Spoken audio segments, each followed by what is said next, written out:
Jamás me imaginé que mis ojos verían la apostasía en todo su auge. ¿Se acuerdan que cuando éramos pequeños, aquellos que crecimos en los 80s y 90, se nos enseñó que en el futuro, antes de que Cristo volviera, la apostasía se haría más notoria y que debíamos estudiar más las Escrituras para así no ser engañados por falsas enseñanzas y dogmas humanas? Pues, ¿qué creen?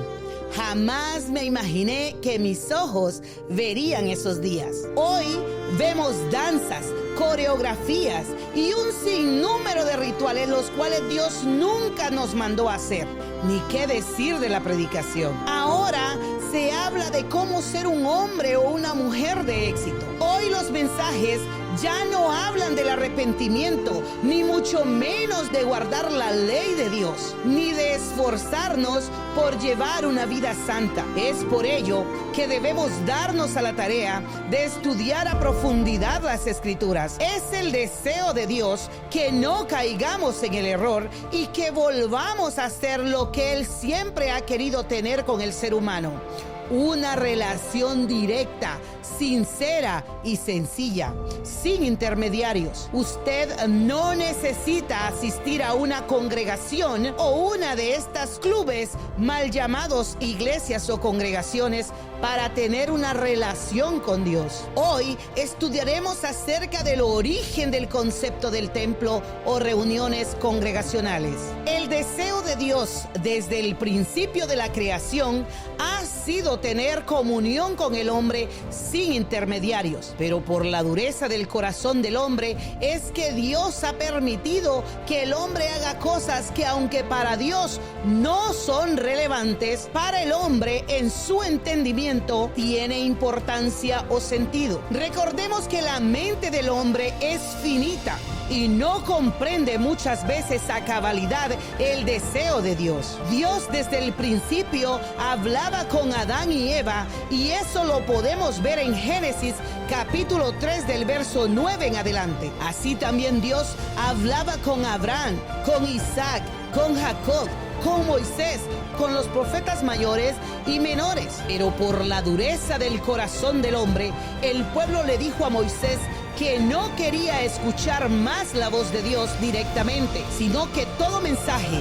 que Dios les iba a dar fuera a través de Moisés. Esa cita bíblica la podemos encontrar en Deuteronomio capítulo 5, verso 23 al 32. Desde el tiempo de Abraham, Jacob y sus descendientes, ellos acostumbraban a honrar a Dios con altares de sacrificio de sangre para expiación de sus pecados y para dar honra al Creador. Después vemos el deseo del rey David de mantener la presencia de Dios en su casa todo el tiempo. Es por eso que decidió hacerle un altar al Señor, en el cual el arca de la alianza, la mesa de la propiciación y el incensario pudieran estar. Tarea que recayó en su hijo, el rey Salomón. Luego vemos la reconstrucción del templo en el año 530 al 576 por Ciro el Grande, y luego la reconstrucción del segundo templo por Herodes el Grande. Los israelitas no tenían la información que tenemos hoy en día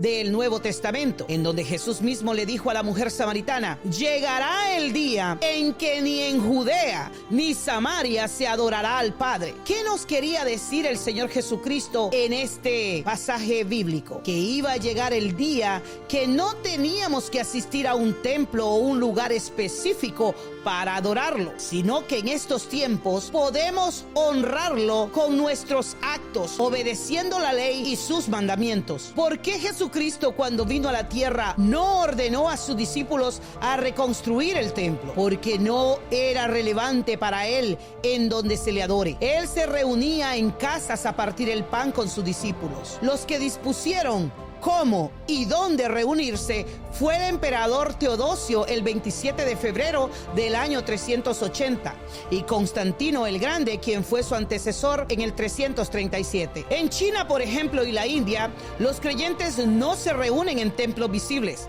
sino que lo hacen a escondidas en cuevas y casas ocultas a la vista de todos, por miedo a que los encarcelen. Llegará un día en que predicar el evangelio será ilegal. Volvamos a hacer lo que los primeros cristianos hacían: Se reunían un día cualquiera en sus casas, partían el pan y leían las escrituras y daban honra a Dios. Eso es exactamente lo que Dios demanda: un culto sincero, sencillo y de corazón.